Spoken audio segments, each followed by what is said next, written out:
Hey, welcome to this ethics session, which I was given the choice of being able to chair this session because I was so attracted to the papers. And we're going to kick off with Alberto José Franco-Barrera and Joaquín Fernández-Mateo talking about expressions of animal ethics, animal sanctuaries, the case of Spain.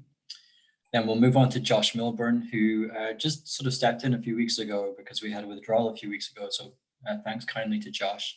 And his paper is called Animal Rights, Justice and the Future of Food.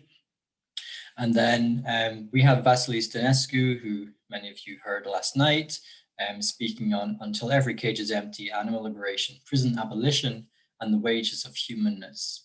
Okay. Let me tell you more about our speakers. So Alberto is a PhD in moral and political philosophy. He's a professor at Santiago de Compostela University, Spain, and he researches about political ecology and the different relationships between democracy and climate change. Joaquín has a PhD in information society, subjectivity and subjectification. He's a professor at Rey Juan Carlos University, Spain, researching about technology, sustainability and ethics. Josh Milburn is a British Academy postdoctoral fellow in the Department of Politics and International Relations at the University of Sheffield, UK. He is a philosopher interested in all things animals, especially related to animal ethics, animals in political philosophy, and animals in food. And in addition to working on books about the ethics of feeding animals and about future food systems, as you might know, he is currently the host of the long-running animal studies podcast, Knowing Animals. And finally, Vasile is Associate Professor of Communication at Mercer University in Georgia, USA. Stănescu, or Vasile as I would prefer to say, from the less formalizing view of his biography, is co-editor of the Critical Animal Studies book series published by Rodopi and Brill with Helena Pedersen, co-founder of the North American Association for Critical Animal Studies, former editor, co-editor for the Journal for Critical Animal Studies, and former co-organizer of the Stanford Environmental Humanities Project. Vasile is the author of over 20 peer-reviewed publications on the critical study of animals and the environment. Okay, so I think we'd like to begin now with the first paper, and to please use the share screen function if you require that. Thank you, Alberto and Joaquín. Hi, good afternoon.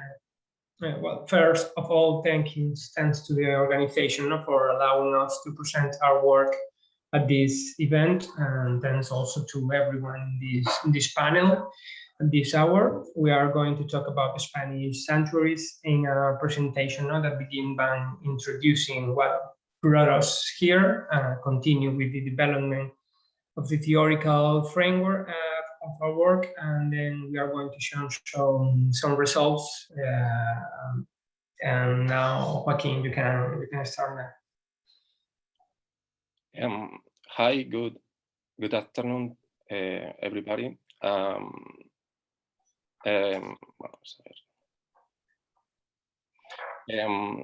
Studies on moral consideration of animals have been growing gradually, giving rise to numerous animal rights theories. Sentience established the circle of moral obligation, erasing the distance that separates human and non-human animals. Inherent value is being the subject of a life that can be experienced in a better or worse way. There is a clear convergence between humans and non-human animals. We are each of us the experienced subject of a life. As a consequence of this moral and environmental crisis, several social movements have tried to help animals and, as a result, improve the living conditions of non-human animals. In Spain, different organizations have established sanctuaries for the rescue and defense of farm animals, victims of livestock exploitation, abandonment, or mistreatment. This work will offer the results of a research launched at the Spanish sanctuaries to analyze different dimensions like gender, animal ethics, environmental ethics, and identity of the sanctuaries and the volunteers. The objective of this research is to know in greater depth the identity and objectives of the sanctuaries in Spain. Previously, we present a first paper at the conference held in Estonia, online, Animal Features. This research narrowed the sample to the sanctuaries that participated in the Vegan Street Madrid. In Spain, Vegan Street Madrid has brought together the last 2 years, various farm sanctuaries, associations, foundations, and projects to help animals and defend their moral consideration. However, the objective of this research is to know in greater depth the identity and objectives of all the Spanish sanctuaries, not only the sample of the Vegan Street Madrid. Now, the theoretical framework about sanctuaries. In recent decades, animal sanctuaries have proliferated around the world thanks to animal advocates who have saved animals from situations and contexts of exploitation and harm. These are animals found in terrible conditions, injuries, damage, disease requiring veterinary care, abandoned because they are no longer useful or even lost. In addition to farm animals, we also find domestic animals that have been abandoned by their owners or that come from kennels. Many of these animals were in need of veterinary care. For Emmerman, sanctuaries help us restore our moral trust in ourselves as a species. They remind us that humans can do something good in the midst of so much wrongdoing and give us hope that we can do better moving forward. In sanctuaries, animals can socialize with others of their species and retain some of the wild character. In the case of farm animals, they can reclaim their lives, which came from areas of abuse. Chickens can live longer, pigs can exhibit their natural behaviors, and goats can live a life of constant exploitation. However, sanctuaries are only one step in the work of moral repair rather than a final destination. Sanctuaries are not the remedy, where remedy is understood as a cure. Sanctuaries are the best we can do to make amends to non-human animals' harm. They are sites of hope, but also of pain, of triumph, of a trauma, but also of continued trauma, of new beginnings wrapped in an inescapable past and captive present. Sanctuaries are places where we get a glimpse of humans doing the very best kind of moral work, where lifelong captivity is the very best we can offer to animals. Even the very best kind of moral work is tainted in some sense. This is a list of types of animal sanctuaries. Sanctuaries for farm animals from agricultural contexts, exotic animals like big cats used for entertainment or exhibitions, primates from use in laboratory research, equines from competitive events like racings, and finally companion animals like cats and dogs. Now we talk about this paper of Donaldson and Kimlicka, the heart of the movement, animal sanctuaries. For Donaldson and Kimlicka, it's necessary to move from individual beliefs, for example, adopting a vegan diet, to communities of interspecies justice that give rise to a social institutional change. Otherwise, the institutional level will frustrate the desires for individual change and be ineffective to act on individual conscience, and eventually there are enough conscious individuals to magically transform institutions. In addition to this limitation of focus, it's necessary to investigate the dietary habits of those who visit sanctuaries and the consequence of their visit. In this paper, we can read, we don't know the persistent views of dietary people that visit sanctuaries. We don't know if their behavior changes, and we don't know if when they return to their communities are agents of change. We need new research. This is why this research not only seeks to know if our sanctuaries are placed in the ideal model of Donaldson and Kimlicka, the refugee advocacy model or the intentional community model, but also what are the beliefs of those who approach sanctuaries in terms of gender, eating habits, or ideological beliefs. So now, this is the 5 dimension we asked in the questionnaire of this research: gender, about environmental ethics and animal ethics, regulatory framework, the two ideal types of sanctuaries, and finally, the concepts of the identities of the organization and the volunteers of the sanctuaries. The first one is gender. Different studies argue that meat consumption is linked to masculinity, muscularity, physical and psychological strength, and the rational world. Likewise, it's also affirmed that the use of animals and consumption of meat are a manifestation of power understood as domination, inequality, oppression, maintenance of social status that reflect a way of being in the world or a model of social organization. Women, compared to men, more strongly condemn the use and mistreatment of animals, especially in food and research. They less frequently categorize animals as undesirable beings and feel more comfortable around them.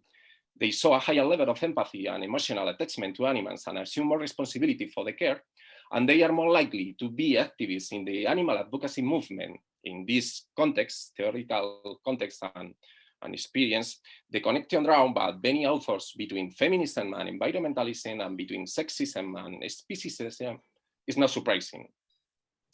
The next dimension is the relationship between ecologism and animal ethics. In environmental ethics research, it's often assumed that certain natural entities and processes have value in themselves. Their value is not merely instrumental.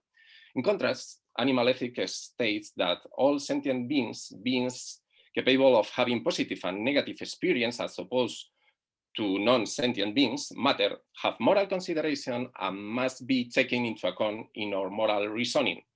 The incompatibility lies in the fact that certain conservationist policies to protect environmental systems and processes may entail harm to non-human animals, while the conservation of natural systems and their environmental ethics is stronger than the integrity of sentient beings in case of conflict.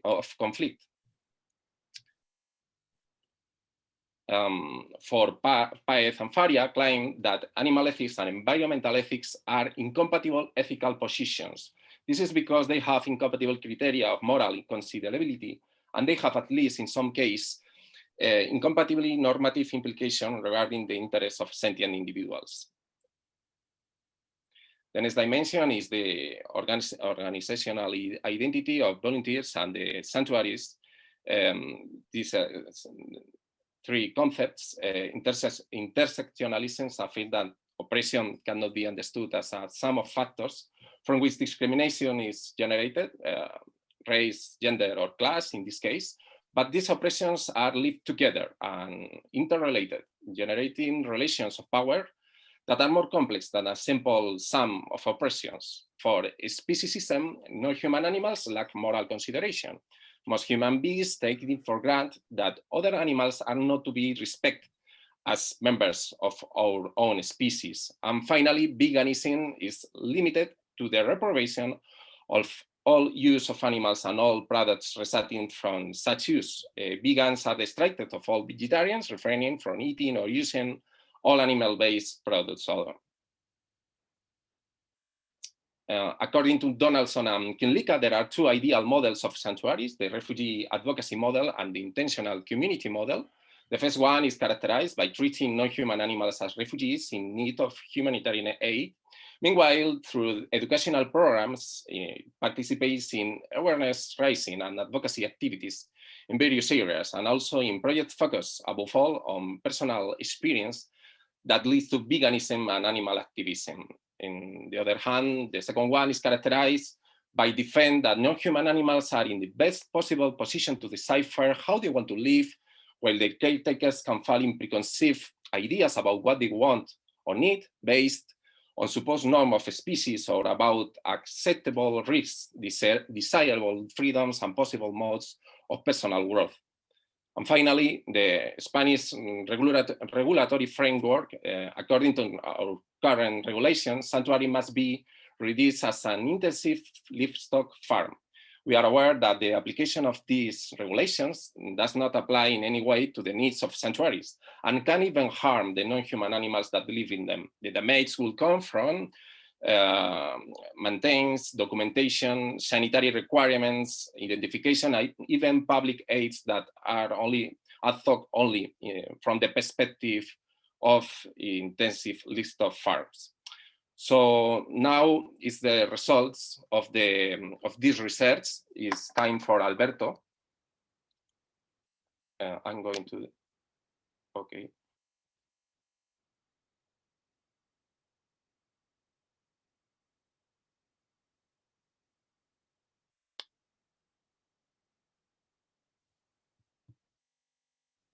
Alberto, el audio.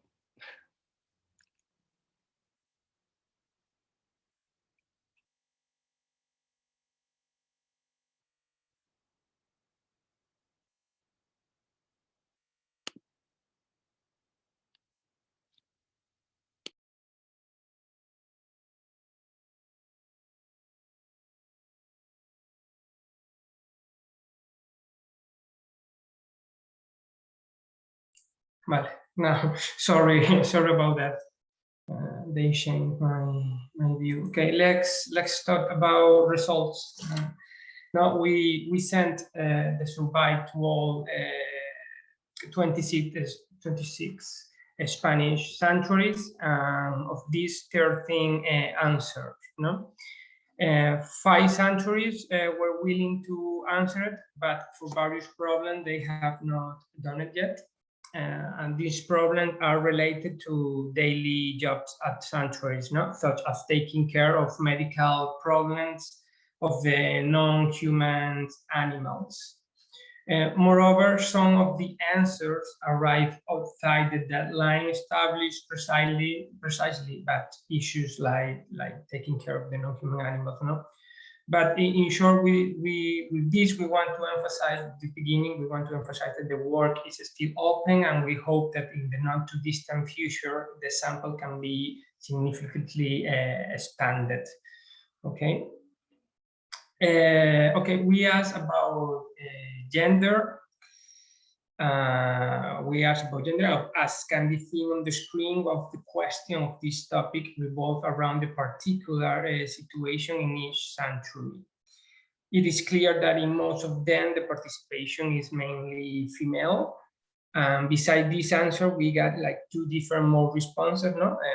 To indicate to indicate that participation in their sanctuary is equal in men and women, and another, no, to indicate that currently, and I quote, in our assembly there are not cis men, and among the bulk of volunteers, half are usually women, more than half lesbian, and the other half non-binaries or trans people. Okay.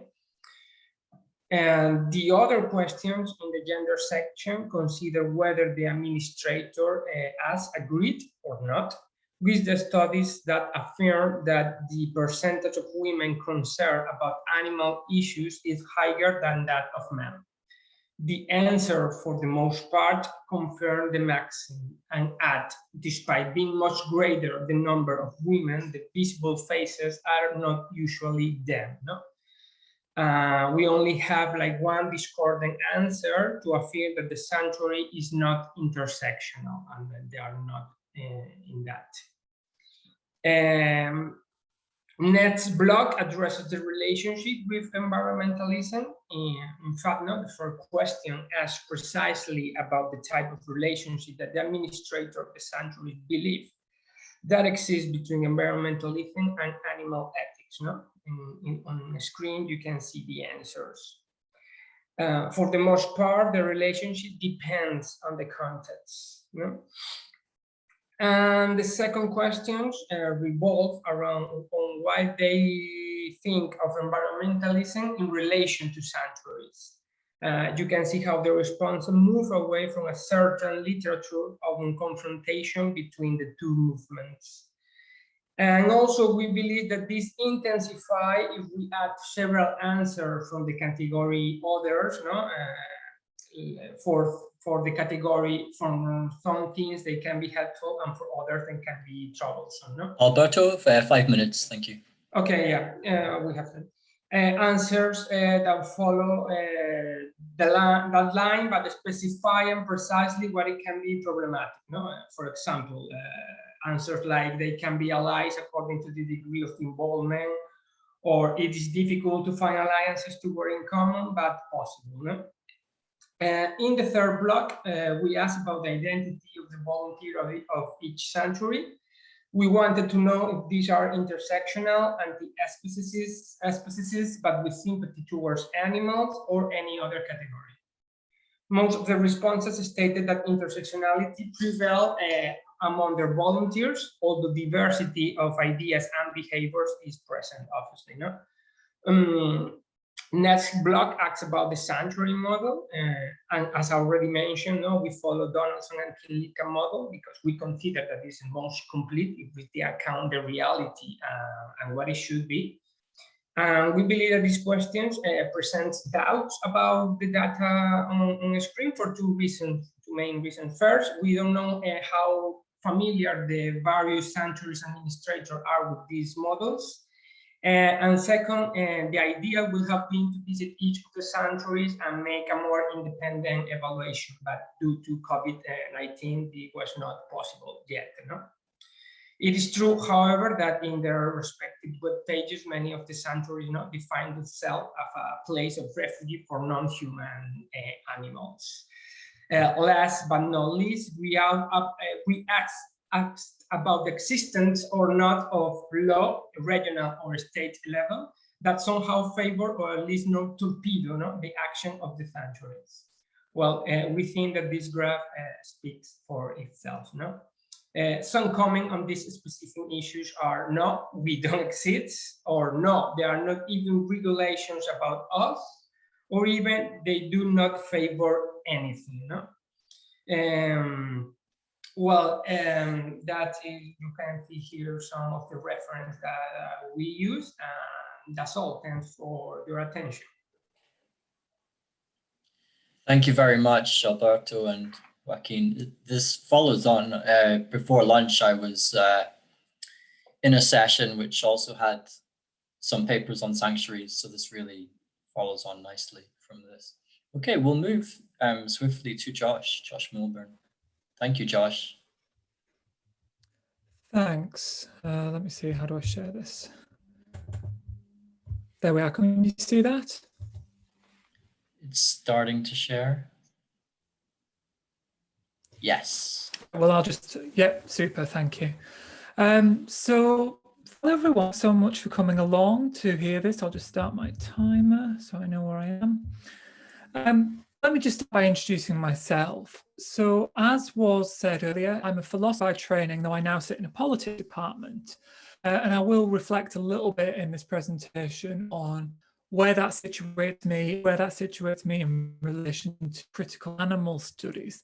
I do consider myself a critical animal studies scholar in the broad sense, though I think maybe some critical animal studies scholars might think that I'm doing something a little bit different, maybe an allied discipline.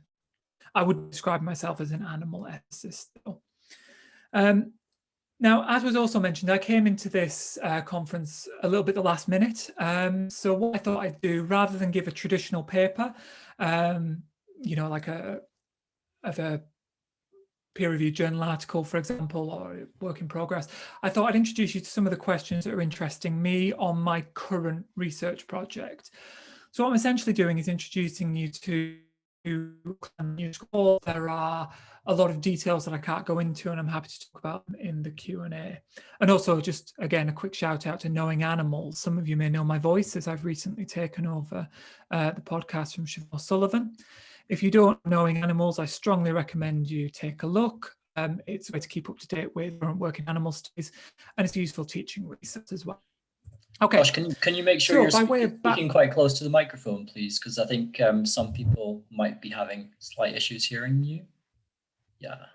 Okay. Maybe make sure your volume. I'll leave a little bit. It's a little bit echoey, quickly, yeah. So I'll speak slower. Great. But by way of, thanks for that. By way of background, I am a philosopher, and a lot of my work would tie quite neatly to the philosophical work of the last century that I'm sure many of you will be familiar with, like Tom Ryan, Singh, especially perhaps Reagan and other animalist theorists, rather than welfarist consequentialist theories like Peter Singer. I'll just hold the microphone like this. This might be effective. But a particular interest of mine has been in what's been called the political turn in animal ethics. And this is the emergence of animal rights and ethics scholarship, drawing a language and research of political philosophy in contrast to the work that's traditional on philosophy. What does it mean in practice? Josh, I have to say that since I mentioned it, it's actually got a bit worse for me. Yeah, Nihal says it maybe sounds a bit. Yeah, you could try turning your video off actually, and then maybe that will free up some bandwidth. Yeah. A few people say. I have had. Sorry about that, everyone. Oh, that's instantly better actually. Yeah. Is it? Okay. Yeah, great. Right. Well, I hope this sticks with it. If I do get kicked off, do feel free to move on to the next presenter.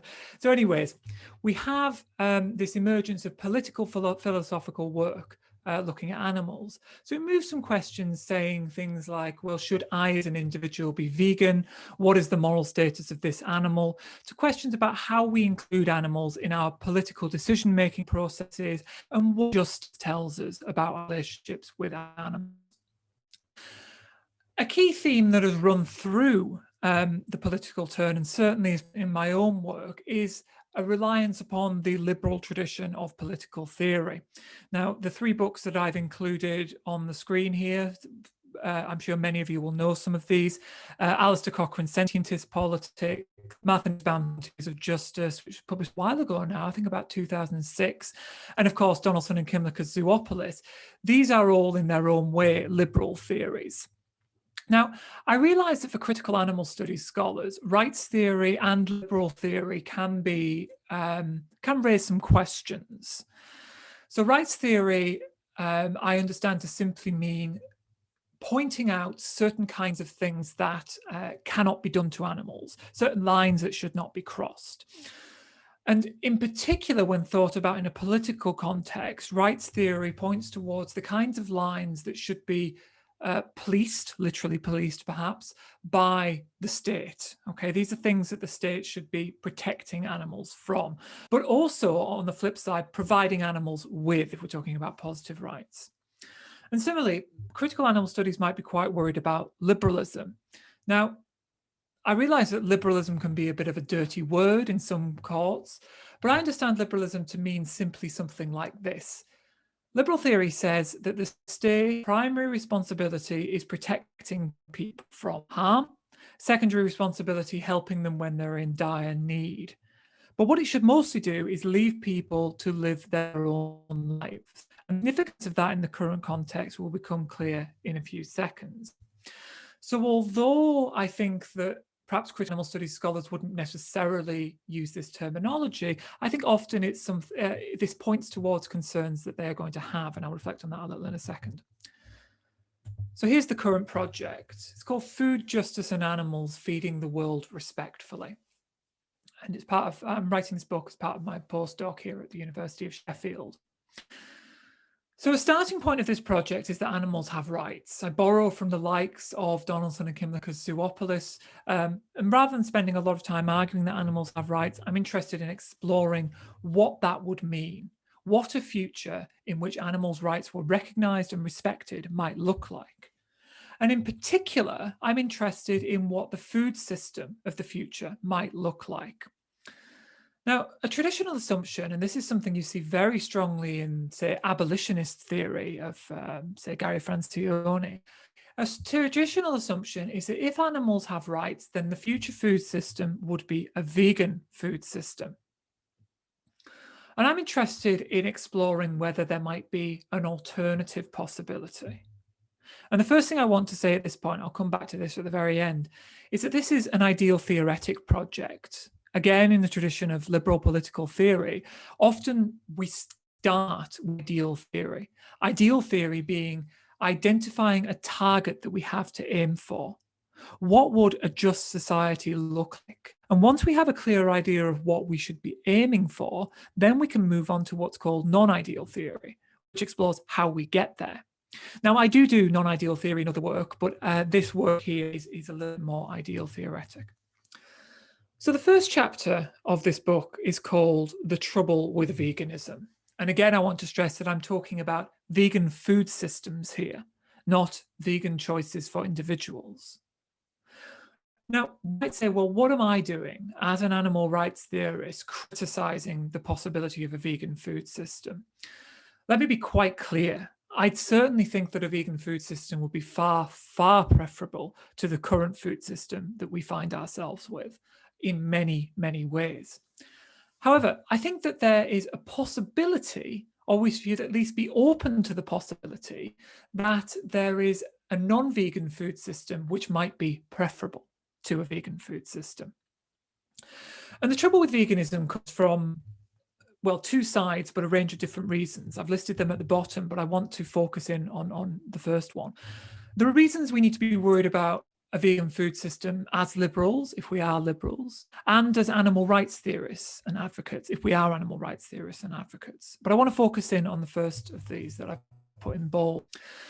Liberalism, as suggested, is giving people the space to explore their own lives, to identify what counts as a good life, what a meaningful life, what the meaning of life is, and then pursue that, as long as they pursue that in a way that is consistent with respect for others. And I, of course, am going to include animals in that list of others. So what liberal theorists on liberal states do not do, in contrast to, for example, certain far left and far right ideologies, say this is what it means to be human, or this is what it means to live a good life, and we are going to help you live that good life, or help you be the human that you want to be, coercively if necessary. Instead, the liberal says, well, it's up to you to decide what the good life is, and up to you to pursue it as you see fit. And there are many diverse conceptions of the good which are actually believed in, held to be true by many individuals, that a vegan food system will put jeopardy. Let me give a straightforward example.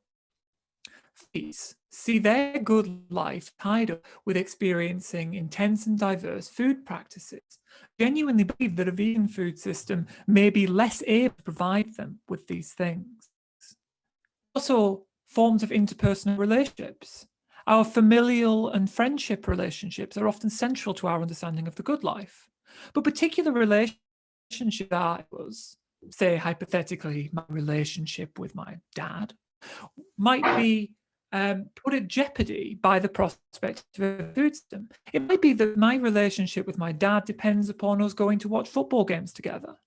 And when we go and watch a football game, we always have a meat and potato pie. And it just wouldn't be to the foot without a meat and potato pie, right? And you're welcome to, of course, play with a culturally specific alternative if going to see a football game isn't something familiar to you. But of course, it also, our food practices and our food choice, including for non-vegan foods, can also, sorry, was that someone jumping in? No. So be tied up in our personal identities, our regional identities, our national identities, our religious identities. Think of Christmas dinner, right? Central to the cultural, religious, regional, personal identities of many, many people. And for many people, it might just not be Christmas dinner without turkey. And again, we can think of lots of examples that might be familiar to people from very different cultural backgrounds. And I think it's worth stressing at this point that although I'm putting it in the language of liberal theory, this is something that's going to be familiar to intersectional theorists in critical animal studies as well.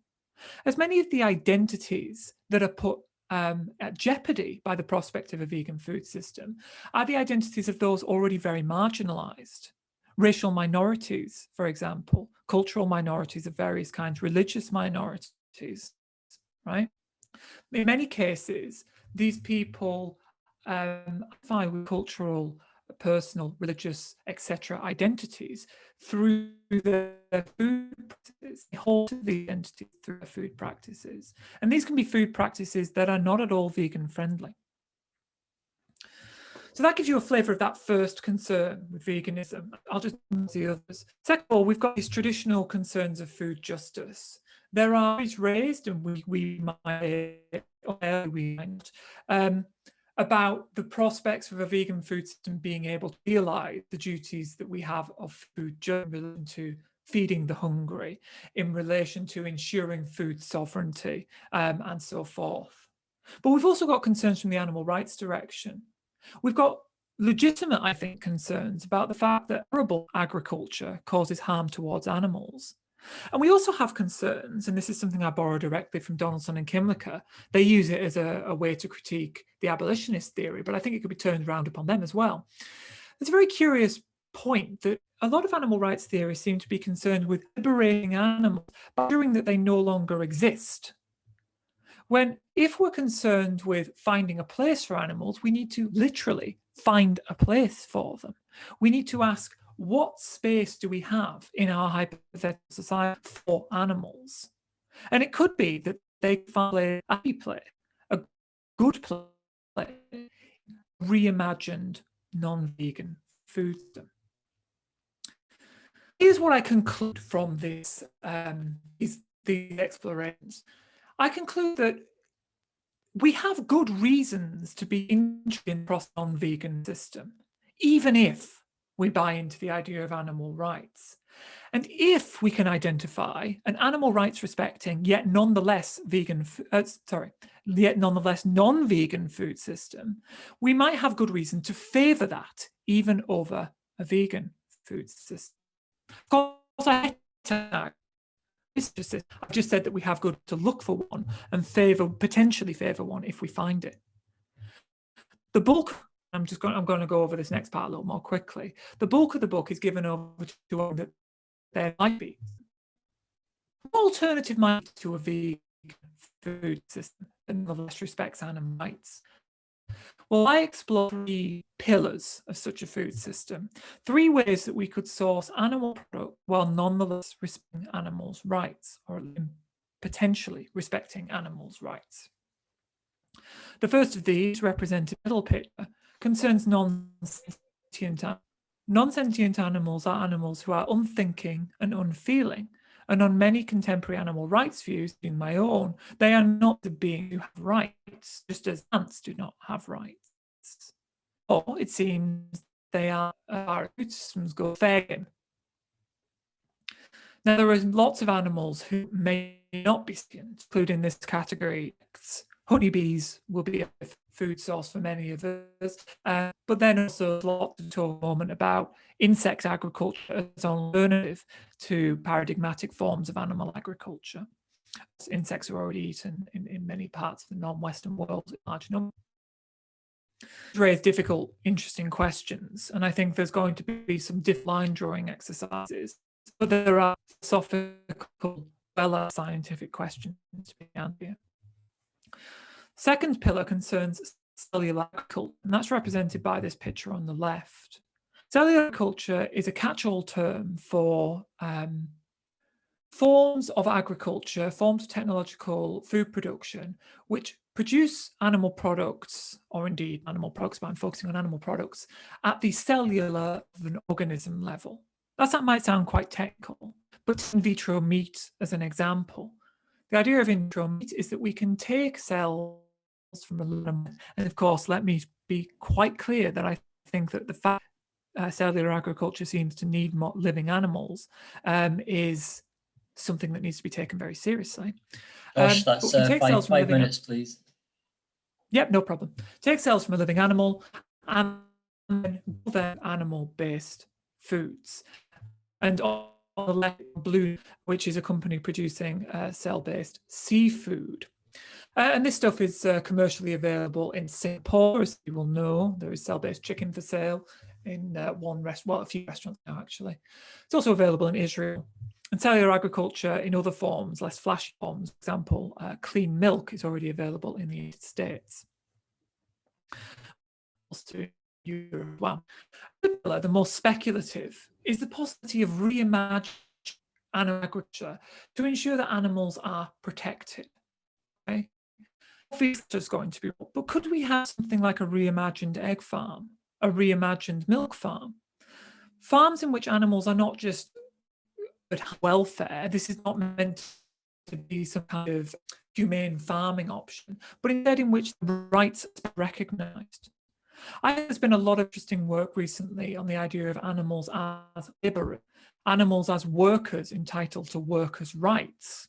And I think that the development of this idea could potentially create a space for a kind of animal farming, and I use this word use the word farming loosely, in which animals contribute towards the production of food, yet nonetheless are entitled to full respect. And let me be clear that I think this looks very different from contemporary forms of farming, even quote unquote high welfare forms of farming.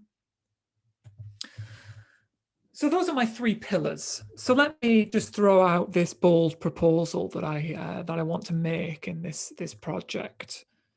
I want to say that we, and by we I mean roughly animal rightists, have reasons to explore the possibility of non-vegan but animal rights respecting food systems, and to embrace such a food system if it's possible, or at least be open to embracing such a food system, given the legitimate concerns raised, I believe, about a vegan food system. And I argue that once we come to explore it, or now that we have explored it, we see that such a food system is possible. There could be ways to produce animal-based foods while nonetheless respecting animals' rights. Now, I don't think that any of these systems are free of ethical quandaries, and that's the reason this is a book-length project and not merely, a letter to the editor. And I believe that because of this, we should embrace and endorse a possible future food system that is non-vegan, this particular future possible food system, even over a vegan food system. And even though I believe that animals have rights as a matter of justice. But the note I want to finish on is to remember that this is meant to be ideal theory. This proposal is completely consistent with the claim that we should be pursuing vegan diets today. And it's certainly consistent with the claim that we as individuals should be vegans. It's even consistent with the claim, and I'm very aware that Vasile Stănescu is coming afterwards, it's also completely consistent with the claim that we should be very worried about, say, the cellular agricultural industry as it exists today, right? It's possible that we are not moving towards this ideal, this imagined future, and it's possible that in order to move towards this imagined ideal future, we need to move in quite a different direction to what we are doing currently, okay? But nonetheless, I think that this provides a target that is desirable, a target that is achievable, and a target that might even be preferable to a vegan food system, even though I am an animal rights theorist. Okay, thanks so much. Thank you very much, Josh. I'm already looking forward to the Q&A. Right, let's move straight on to Vasile. And I don't know, Vas, if you want to use a PowerPoint or not, or whether you just want to present as is.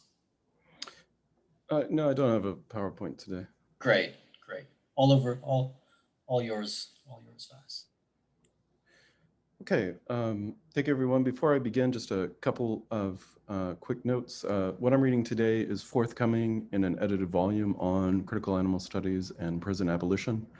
I know it can be difficult. Not everyone is a native English speaker. Not everyone processes audio particularly well. So this speaking could be a poor way to take something in. As soon as this comes out, I'll upload it on my academia.edu website. And already on there, this extends off of 3 papers, New Weapons, Lost in Translation, and Why Loving Animals is Not Enough. So if you're interested in what I'm talking about, but it's hard to take it in auditorily, please feel free to reach those. The second slight disclaimer is I'm not trained as an ethicist, so I'm not even sure why I'm on this panel. I'm probably not qualified. And I'm not trained as a philosopher. Until every cage is empty. Animal liberation, prison abolition, and the wages of humanness. Zoos are full. Prisons are overflowing. Oh my, how the world still dearly loves a cage. Maude in the movie Harold and Maude. Content warning. This article deals with issues of sexual assault. Part 1, rape jokes. One of the largest reasons why I'm so passionate about prison abolition is the reality of sexual violence that permeates the prison system, particularly in the United States context, and the humor with which these practices are routinely discussed. An estimated 200,000 inmates in the United States are sexually assaulted every single year. These acts of sexual violence are primarily acts of sexual violence by the guards on the people who have been incarcerated. 19% of male inmates say they have been the victim of sexual assault by other inmates. 21% say they have been the victims of sexual assault by the guards. And while the media attention tends to focus on male-male rape, which is a real, serious, and ongoing reality, it is also true that women are disproportionately the victims of sexual violence in prison. Women are 7% of the total prison population in the United States, yet they are 22% of all victims of inmate-on-inmate sexual victimization and 33% of the victims of guard-on-inmate sexual victimization. And it is the self-identified gay, queer, and trans inmates who are the greatest risk of sexual assault in every single category. Even in an age where it finally seems as though jokes about rape in other contexts are no longer appropriate, jokes about prison rape and sexual assault still abound. As the New York Times wrote in an article entitled, "The Rape Jokes We Still Laugh At." In April, the comedian Bill Maher used the threat of rape in prison as the punchline of a joke about Donald Trump's former lawyer, Michael Cohen. Donald Trump's divorce lawyer told CNN that Cohen would flip because he was afraid of being raped in prison. The former FBI director, James Comey, wrote in his memoirs about laughing at prison rape jokes the president shared with him in private. We have systematic sexual violence against hundreds of thousands of people a year, many of whom are queer and trans, many of whom are juveniles, and the primary cultural response is one of humor. Culturally, it would seem to be the case not that we do not know what is happening, but instead that we know what is happening and we think it is funny. Perhaps it is possible to reform prisons in a way that decrease or eliminate sexual assault. And like most prison abolitionists, I'm always torn between small reforms that might help individuals in the short term and the reality we simply need to abolish all prisons. However, it is worth noting that we've already tried. In 2003, the United States Congress passed the Prison Rape Elimination Act. The rates of sexual violence in the prison have risen every single year since. Likewise, if I could distill all of my work in the field of critical animal studies into its single most important argument, it would be this: all animal husbandry, all of it, is premised on sexual violence towards non-human animals. There are, as far as I've been able to find, no exceptions. The most progressive, humane, local, free-range farm engages in acts of sexual violence in ways similar to the most egregious confined animal feeding operation. Let me provide one example. Catherine Friend is a queer woman who went into farming in part to queer heteronormative notions of farming, of who could become a farmer, as well as being based on a desire to be around animals, even if she must ultimately kill them. However, even though she does not like it, even though it makes her feel hypocritical and uncomfortable, she still personally holds down a female goat and forces her to have what is clearly undesired sex because there is no way for her farm or any other animal farm to be able to run at all. Likewise, Temple Grandin's entire work is on trying to reform CAFOs, commonly referred to as factory farms, to make them more humane.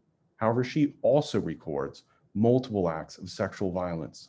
To provide just one example, in a chapter entitled "How to Make a Pig Fall in Love," Grandin writes, "I talked to a man who had one of the most successful records for breeding sows out there, and he told me things no one's ever written in a book before. Each boar had its own little perversion. The man had to get the boar turned on so he could collect the semen. He might have to hold the boar's penis in exactly the right way the boar liked, and he had to masturbate some of them in exactly the right way. There's one boar, he told me, who wanted to have his butthole played with. I had to stick my finger in the butt. He just really loved that, he told me. Then he got all red in his face. Nor are these acts of sexual aggression limited to only male pigs or semen extraction. As Grandin immediately clarifies, the same man also told me that he had to deal with the female pigs the same way. You have to get the sow turned on when you breed her, so her uterus will pull the semen in. If she isn't fully aroused, she'll have a smaller litter because fewer eggs will get fertilized. And again, what also concerns me is how this must impact the queer animals. 80 billion land animals are raised and killed each year for human animal consumption. Surely some of these animals desire same-sex partners. Surely some of these animals desire no sex at all. None of these animals are ever allowed to express their desire. We know of dolphins with boyfriends, pairs of same-sex seagulls who adopt young to raise together. 8% of rams in the wild form exclusively same-sex relationships. 31% of female albatrosses mate exclusively with each other. In other words, while there is widespread acknowledgement, even support, for Roy and Silo, same-sex penguins raising children together in captivity, there is a lack of a similar awareness of same-sex relationships in the tens of billions of farmed animals. But of course, they have to be there. There cannot exist queer albatrosses and penguins without there also existing queer chickens and turkeys. There cannot be gay rams in the wild without there also being gay goats in captivity. For these queer farmed animals, animal husbandry always involves a double assault, an act of sexual violence, and always a hetero and cisgendered acts of sexual violence, which none of these animals can ever consent to or refuse. What is revealing to me is not only the sexual violence itself, but also the way it is universally discussed as funny. The term the industry uses, not animal rights scholars, not animal rights activists, the industry, to describe the main tool used for these often unwanted acts of forced mating and acts of forced female insemination is to call it the rape rack. To be clear, that is not a term I'm endorsing. It is the term the industry utilizes, not, of course, because they care about acts of sexual violence, but because they think the very idea of sexual violence as a concern for animals is itself funny. It's a joke. And again, and this is a key part, it is not so much that people do not know what is occurring, it is that they know and that they find it funny. These too are the jokes about rape as a culture we still laugh at. To be clear, it is not my argument that sexual violence against human animals and other animals is the same. It is not. That is not the claim I am making. It is my argument that this issue could be an area of shared solidarity. Jointly, we should fight for the basic idea that all people, animals included, should have the right to bodily autonomy, to consent, to get to choose or refuse their sexual partners. And likewise, in terms of sexual violence, we might first begin to see the need for abolition over reform. Expressed differently, how many cases of sexual violence does an institution need to support before it simply stops being a legitimate institution? 1? 2? 100? Certainly less than the 200,000 every single year for incarcerated people within the United States. Certainly less than the 80 billion for the meat industry. Part 2, actual liberation. Another of the truths that prison reveals is that restraining movement and association is itself an act of violence, even separate from any other form of visible violence. This is true of all types of captivity. However, these facts are most clearly seen in the case of solitary confinement, a practice within the United States that is being used with increasing severity. As Frontline reported, when correction officials talk about solitary confinement, they describe it as a prison within the prison. For 23 hours a day, inmates are kept inside a cage that is approximately 80 square feet. It is smaller than a typical horse stable.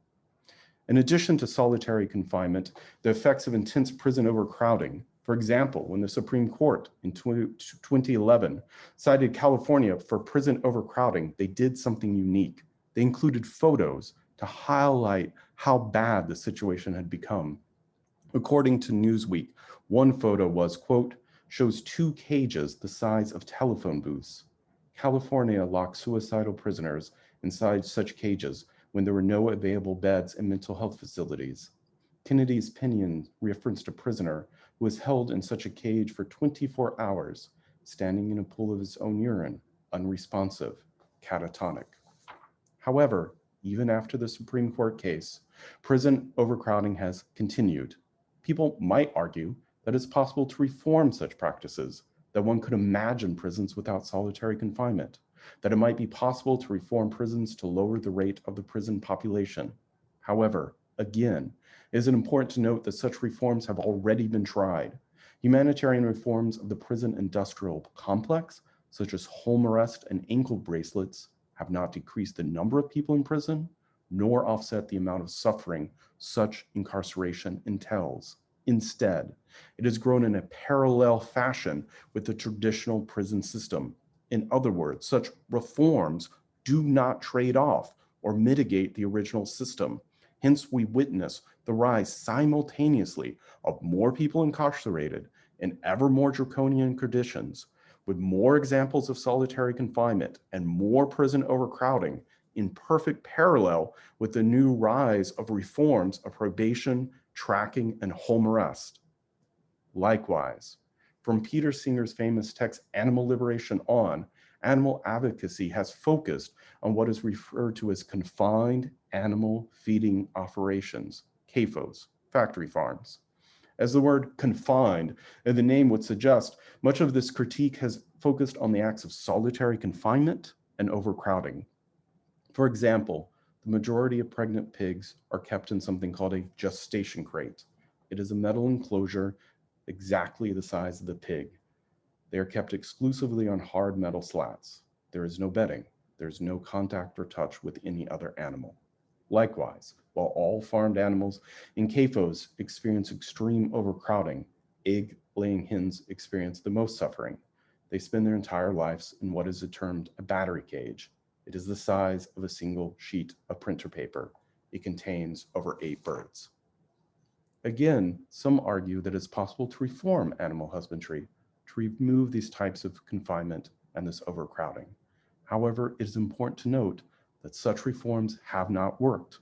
The reported reforms of local, compassionate, or humane farms, like ankle bracelets for inmates on probation, while seemingly more benign, in reality, only represent greater control and normalization of the existing power relations. Moreover, as the coterminous rise of both the growth of probation and the rise of incarceration at the same time, reforms of animal farming have not operated by displacing or reducing existing numbers of animals in enclosure. Instead, they have operated together in perfect tandem. Hence the criticism, a prison can be responded not by calls of prison abolition, but instead by increasing the use of probation, ankle bracelets, and home tracking. So too, the rise of the humane farming movement has not in any way correlated with the decline of the factory farm system in terms of either the number or intensity of the CAFOs. Hence, like the coterminous rise of probation and supermax prison, we can witness the rise of humane farms and the growth of the factory farm system, which is now effectively exported to countries such as India, China, and Brazil, and is currently expected to double within the next decade to over 120 billion land animals each year. Expressed differently, even though the acknowledged founding text of the modern animal rights movement was entitled Animal Liberation, the text itself does not discuss actual animal liberation at all. 5 minutes fast. Or the harm of owning and controlling animals intrinsically possesses, separate from any additional physical act of violence. Yes, torture and mistreatment of non-human animals is important. No, decreasing it or even ending it is not the same as actual animal liberation. The second area of solidarity may be in the simple and shared acknowledgement that confinement is never benign, that intrinsically represents a shared point of violence that reforms have done little to ameliorate. Part 3, the wage of humanism. However, the deepest question is simply why? Why are there prisons at all? The main conclusion from reading Foucault's Discipline is Punish is that while one can trace a genealogy of how prisons came about, it is impossible to forward a rational argument. There is a history, but there is no reason. Or expressed differently, Foucault suggests over time, the incarcerated were viewed not as people who had done something wrong, but as biologically different or other.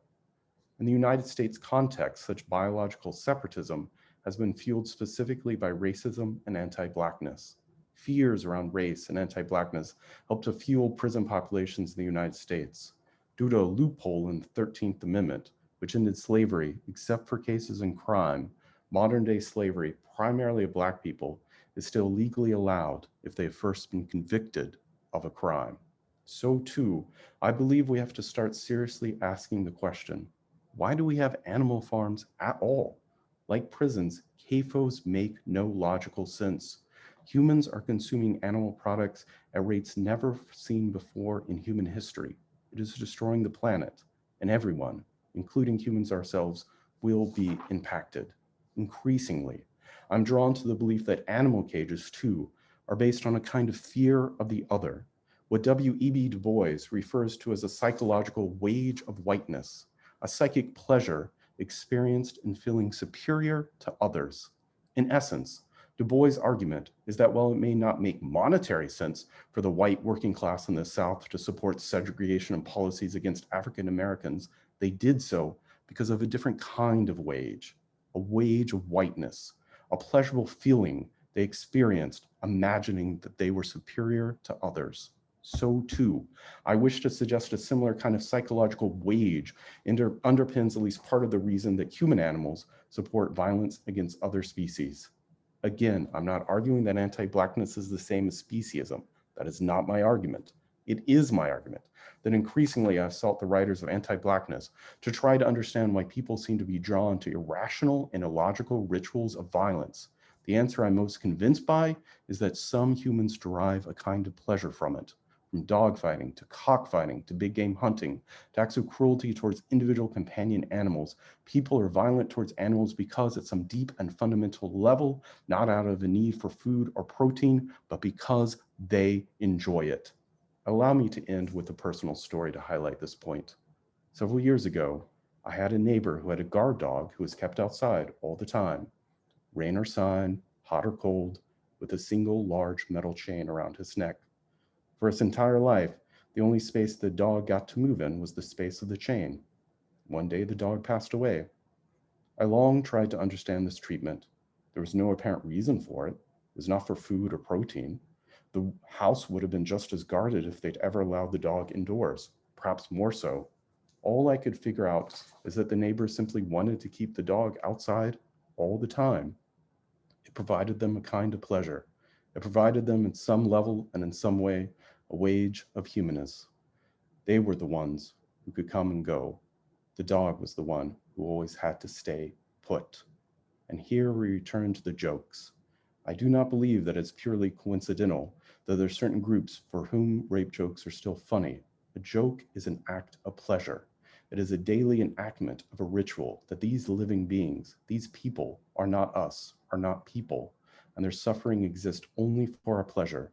I have read a great many essays about animal rights. However, as far as I can tell, I've never read an essay that says many people treat others badly, not for food or protein, but simply because they like it.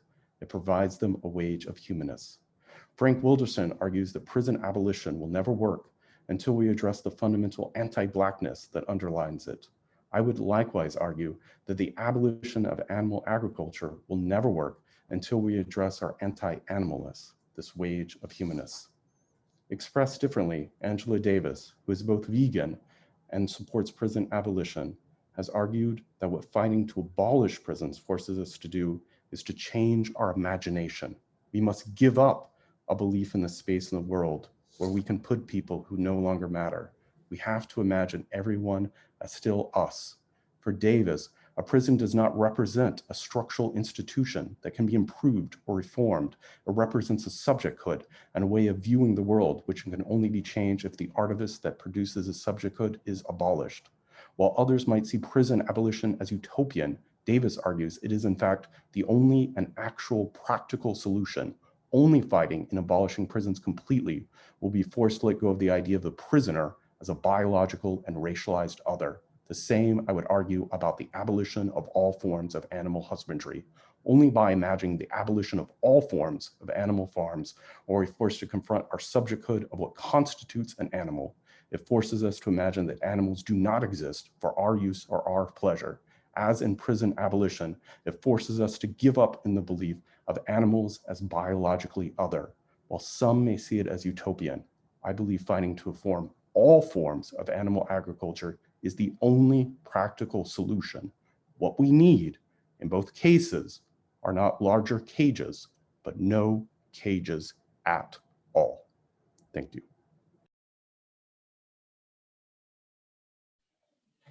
Thank you very much, Vaz. Okay, we have over 20 minutes for discussion, questions. Please either use the raise hand function or you can type your question in the chat. Or if you're having trouble with a raised hand issue, you can always just call out. Obviously to any of the 3 presentations. Need a moment to reflect.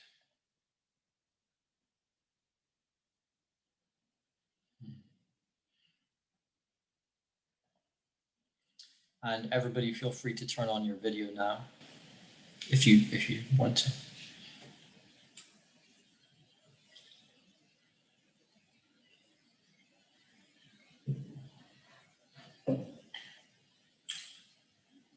Zipporah, you were the first I saw. Yes, thank you. I'm sorry that I missed the first 2 presentations. Vasile, I did manage to hear yours, and as usual, it's incredibly powerful to the point of making my face flush and tears come to my eyes. Just in the anecdotes that you recall, particularly about the dog, really about all of the incarcerated beings. I tend to agree with you. not that I've engaged in this kind of analysis or really read anything along these lines. So I'd love to read more of this, but I did want to ask you with respect to this pleasure argument, which I think is extremely convincing and really kind of intervention in a way, not an intervention, but just a new thread of analysis. Where does this, is this in your view something, maybe this is a silly question, but I don't want to suggest that you're suggesting that it's the problem of the species. But if we were to take that, if you were to explain further, or have you considered where this drive for just the pure pleasure of asserting human supremacy through violence comes from, for example, with the dog? So I think it's convincing that they just do it because they can, and they may not have any metaphysical conception of human supremacy. But it's clear too that there's an element of pleasure there in simply watching another being suffer at one's expense. So where does that drive come from? Can we locate it? Is it cultural? Is it historical? Is it metaphysical? Is it a species-based problem? None of the above, all of the above. What are your thoughts? If that makes sense. Sephora, thank you for your question, and it is wonderful to see you again. Yeah, I mean, there's a long tradition within critical theory that takes this drive quite seriously from Nietzsche through Foucault and on. And we can see it just on a personal level, you know, when you, for many people, when you meet even a close friend and how's it going, and they tell you wonderful things that are happening for them, sometimes you don't feel happy, you feel sadder. And when they say sad things that are happening, you sometimes don't feel sadder, you feel happier. And this is someone that you supposedly like. So there is a quality of some humans to some degree that they derive a kind of pleasure in feeling superior to other people. And I feel on a deeper level, we use this term speciesism, but I think we often don't think of it in terms of like sexism, racism, classism. In these other areas, people get that there is a kind of true discrimination, a true pleasure in the current system. The racist is racist because he enjoys being racist. And somehow when it comes to speciesism, this analysis stops. And we think that they are simply uninformed, misguided, innocent. And I am unsure if that is the case. And I think our analysis might be more accurate if we thought of speciesism more like we think of these other isms. Thank you. Let me just check, because I realized Gabriella has her hand up, but I think there was a question in the chat that came first, and that was from Kadri, which I can read out. Kadri says, so we just have to, this is for Vas, so we just have to take into consideration that for some people it gives pleasure to abuse, let me just read the next one, animals, question mark. We have to write about it more, question mark. So I'm increasingly drawn to the writers of anti-Blackness and Afro-pessimism, for example, Frank Wilderson in the United States context, not because I think that anti-Blackness and speciesism are morally the same, but because I think that they, for longer than we have, been grappling with similar issues, and it doesn't make sense to reinvent the wheel. And what they argue is, look, you know, we have anti-Blackness in the United States, not because of a few bad apples, but because most white people want it that way. And we have to take that seriously. And likewise, they say, in what sense does it make sense that you would go down to the South and individually try to convince people not to be racist? That's not going to work. You wouldn't try that. You would try to convince some people, but you would admit that there would be a limit to how effective that would ever be. Bizarrely, in veganism, we seem to have kind of a multi-level marketing view of veganism. I convince 2 people to go vegan. What are they supposed to do? They're supposed to convince 2 people to go vegan. Somehow the whole world is going to go vegan. Well, I don't think that's going to happen. We're only ever going to convince a certain percentage of the population to go vegan. In the same way, there's only ever going to be a certain percentage of the population in the United States which is committed to anti-Blackness. And the political questions we have to ask is, what then can we do to mobilize this group to effect radical change when we are honest and admit that a large percentage of the population likes things the way they are? That is my argument. Thank you. Gabriella has a question. Yes, thank you very much for all your presentations. My comment is for Vas, and that is, and I'm not going to dispute, there are some people who really enjoy harming animals or being ambivalent to them or to their distress. Does that make them psychopaths or sociopaths? I'm not a psychologist, but it raises the issue that perhaps there are many more sociopaths or psychopaths amongst us than we would want to accept or believe. I am also not a psychologist or trained in psychology whatsoever. Thank you for your excellent question. And it's wonderful to see your cat with you. Thank you. Sorry to keep them off here. What I would say is that we have a strange society of enforced ambivalence. The good person in our society loves animals. We train our children to love animals. They read Charlotte's Web. If you were at the talk yesterday, Helena researches about the way that the good vet loves animals, and for both the vet and us, is supposed to kill them and torture them. The good person in our society is supposed to do both. Animal lovers are wonderful people. I don't ever do this, but I'm a member of Nextdoor, this little online thing for my community. And there are posts all the time about animals. There's a raccoon, a baby raccoon crying, stuck in the tree. What can we do to help? There's a dog in the street. What can we do to help?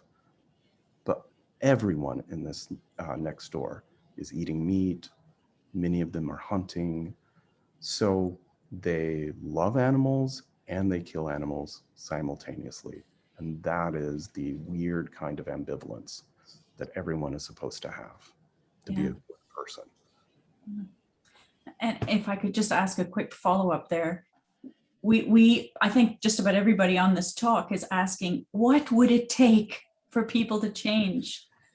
You know, we write, we talk, we gather together.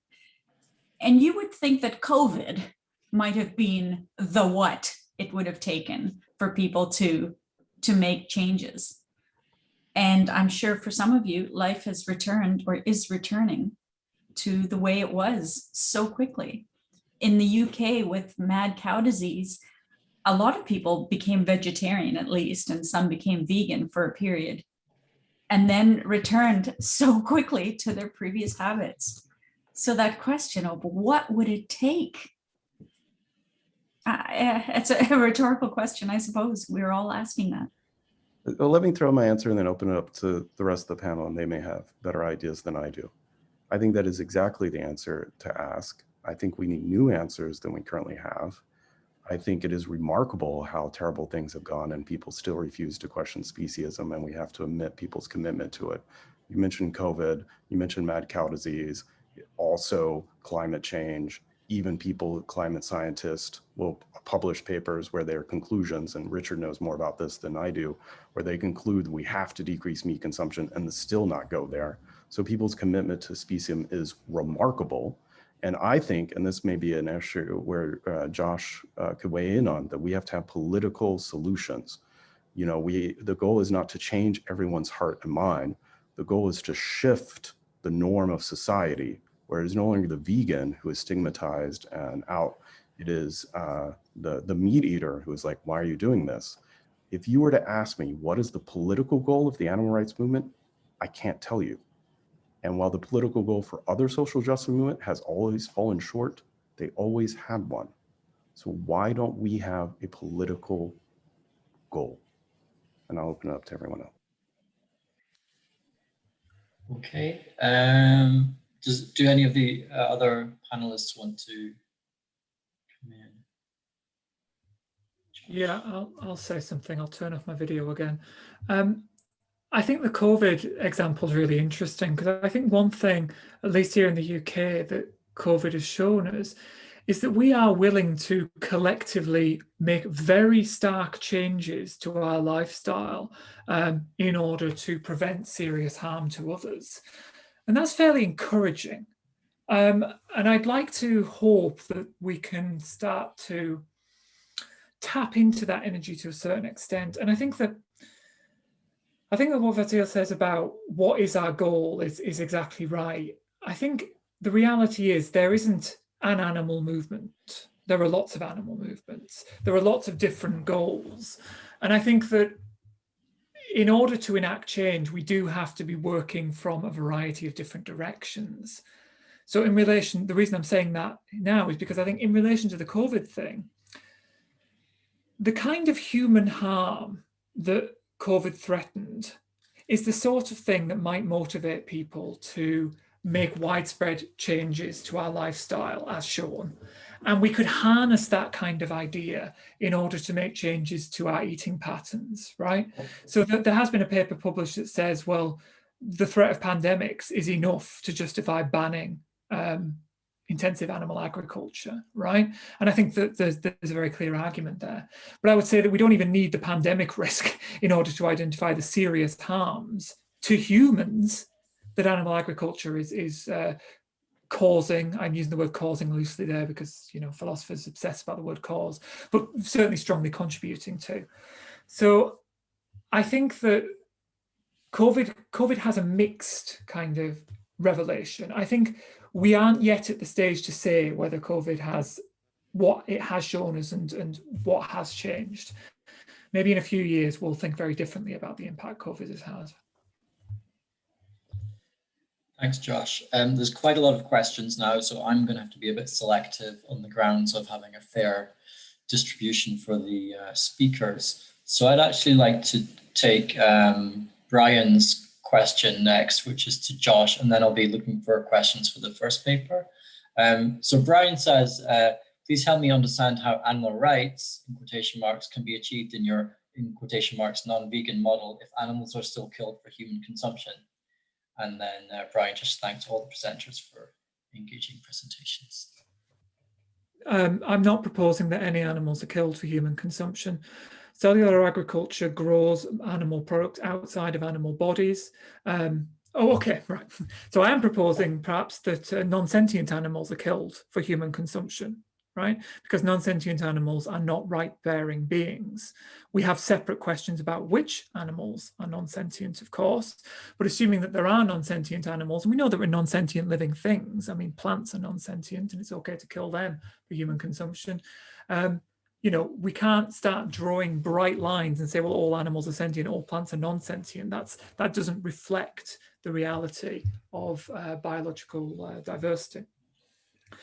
So yes, I'm proposing that those animals are killed, but I'm not proposing that any sentient animals are killed. Cellular agriculture does not require the death of any animals, and nor would the alternative models of farming that I'm proposing.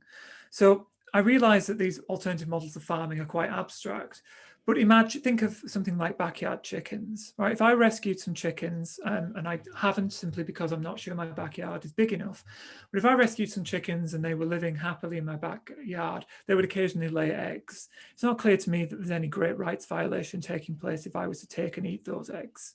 And I say that as someone who is a committed vegan and who is a committed advocate of animal rights. It's just not clear to me that veganism and animal rights are as closely wedded as some people seem to think they are. There are non-vegan foods that do not seem to be respectful to animal rights. And there are non-vegan foods that do seem to be respectful to animal rights. Conversely, there are vegan foods that do not seem to be particularly respectful to animal rights, and vegan foods that do seem to be. So I think that once we recognize that there is this severance of animal rights and veganism, it's easy to see that in principle, there could be a vegan food system which nonetheless respects animal rights and certainly does not involve the killing of any rights-bearing animals. The devil, of course, is in the detail. Thanks, Josh. I'd love to hear a question for the first paper, if anyone has one. Nihal, is that a hand up, or is that a applause, or sorry? Yeah. So the first paper. I have a question for the first paper, if that's allowed. Yeah, thanks, Vas. Yeah. Yes. So does your research show the effectiveness of sanctuaries in helping to convince people to take animals more seriously? I think there's a lot of focus on images of suffering of animals, and I'm wondering if sanctuaries as a teaching tool to show happy, healthy animals may be more effective than the sort of images of suffering we see all the time. Does your research highlight anything about that? Not yet, at least. We hope that that could be maybe like a second research after we finish this one, but it's something we have in mind for the future.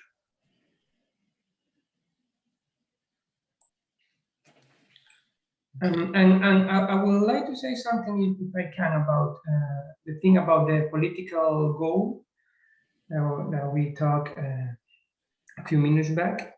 In relation to COVID-19, I'm really not sure, at least in Spain, that people see clearly the relationship between our food system or the way we treat nature with this pandemic. I'm not saying that people believe that like Chinese people do it, no?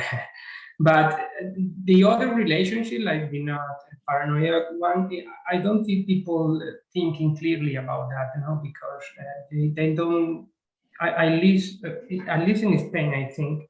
I don't know other countries, you know, and that is difficult. So maybe, like just say, maybe in the future we can see more clearly that. But for now, for me, for what I'm seeing, is only like academic. Or people that already have awareness about that, but I don't know. And maybe, I don't know about this political goal, maybe we can learn something with these new phenomena like these animal rights parties, you know, like in Holland and in Portugal, no? In Spain, there is the more important outside parliament now is an animal rights party. And some other parties like Podemos, for example, use some people, active rights animals, for taking votes from this party, at least they used to. And maybe we can learn something from that also in the future. What are the movement? What are they actually talking about? Because I think in Portugal, for example, and also in the Netherlands, like they talk more and even more about the ecological problems, not only animals issues. So I don't know, it's just maybe for future, for another research. That's all. Thank you. Thank you. I'm going to work my way back up. There's a question from Roberta Langi. It was for Vas, and the question is, can you imagine alternatives for jail, for example, where the police officers responsible for the death of many Black lives should be treated? I mean, it is true that when this officer was recently convicted in the United States context, I did post that I'm opposed to jail, but if we have to have jails, I'm glad he's going there.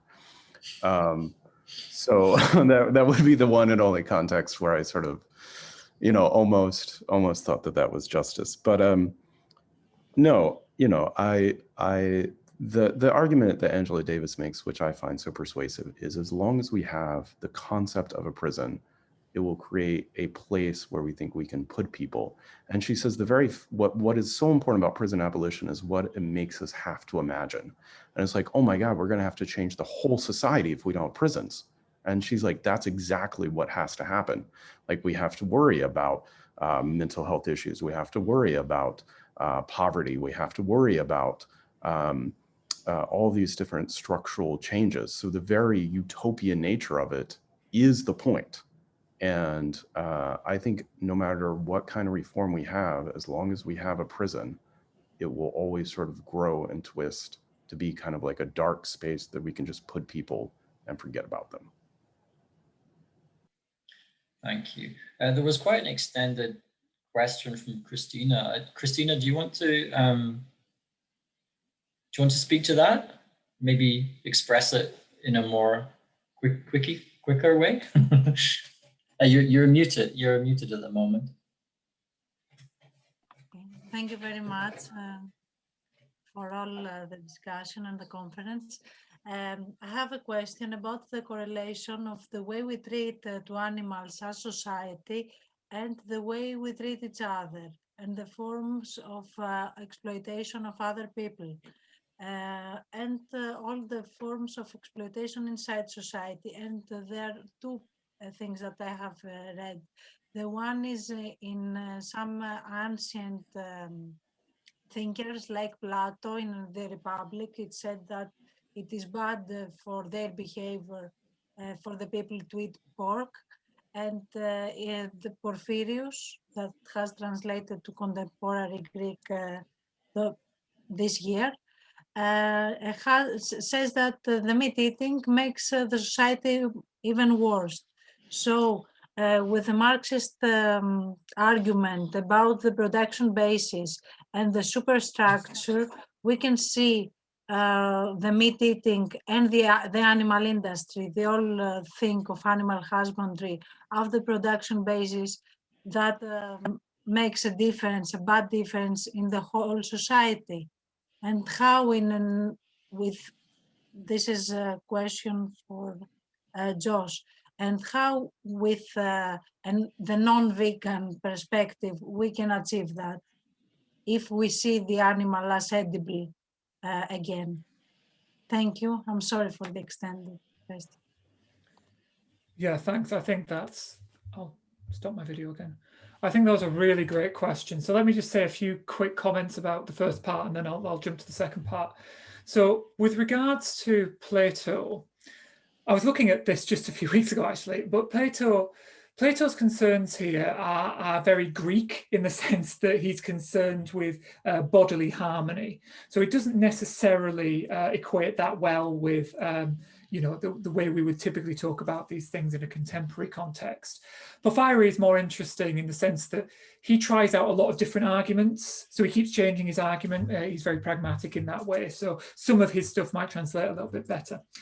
Anyway, there is definitely some really fascinating research coming out of social psychology and related disciplines about political psychology as well, about the relationship between racist beliefs and beliefs in human superiority, for example.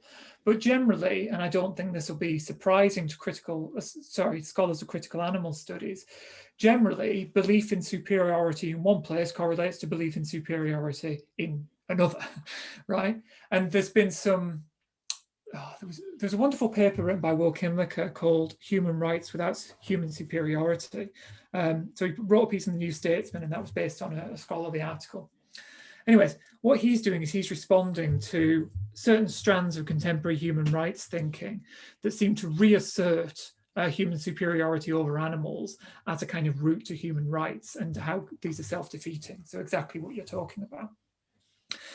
Now, in relation to viewing animals as edible, I think this is interesting because questions about edibility can be separated from questions about superiority, right? I don't necessarily think that saying this being is the potential source of edible material is the same thing as saying this being is inferior. Right? So I've thought about this a great deal in the context of in vitro meat, and I'm actually an advocate of permitting the creation of in vitro meat using human cells, precisely because this disrupts these kinds of human-animal binaries, these human-animal dichotomies, right? It reinforces our place as animals. Now, some people respond and say, oh, well, that's just about lowering the level of humans to the level of animals rather than raising the level of animals up to the level of humans. But I think that that's question begging. It's not immediately obvious to me that framing a being as the source of edible material involves disrespect for that being. It could, in fact, involve the opposite. Let me give a comparison. When we make wigs, we make them out of human hair, and non-human hair wigs are seen as inferior to human hair wigs. So actually, it seems like in that case, presenting the human as the source of consumable, broadly, material actually raises the human status. Or think about organs. When we talk about organ transplant, we're much more interested in having human organs for transplant than pig organs, for example. Precisely because framing the humans as the source of these things is about placing them on a higher level. So I would, in short, and I could talk about this for hours, but in short, I would want to challenge the idea that framing a being as not a being as edible, that's not what I'm saying, but as a source of a potential edible material, the source of cells to go into cellular agriculture, the source of eggs, perhaps. I don't think that these things are necessarily the same as framing them as inferior. But I think these are exactly the right questions to ask, and that's why I've spent so long thinking about them. Thank you, Josh. Obviously, we've gone 5 over. I just want to give space, though, to some of the comments that have also been made. Rebecca from the Institute for Animal Happiness has said in response to actually one of Vas's questions earlier that she knows of a study that has looked at sanctuary effectiveness for making vegans. And then Rebecca also talks about her own experiences with giving educational tours of large farm animal rescues before she started the micro sanctuary, and that certainly there were examples of people becoming vegan in her own experience. And Bob Mackay is concurring with Vas's citation of the Afro-pessimist school of thought, which has emerged in recent years, and also mentions another writer of Saidiya Hartman, which Vas says he's also familiar with. And then, yeah, and Uli is recommending a recent book by Amir and Leila Kassam that many of you may have heard of, that came out this year, which is a large edited volume called Rethinking Food and Agriculture, New Ways Forward, which is advocating basically a plant-based food system, plant-based agricultural system. Okay. Right. Yeah, thanks, Bob. Okay, we should probably give ourselves some time to take a break because the next session starts at 4 o'clock, which is our time, 23 minutes from now. So I'd like to finish by thanking all three speakers and obviously all the people who asked questions as well. So thank you very much.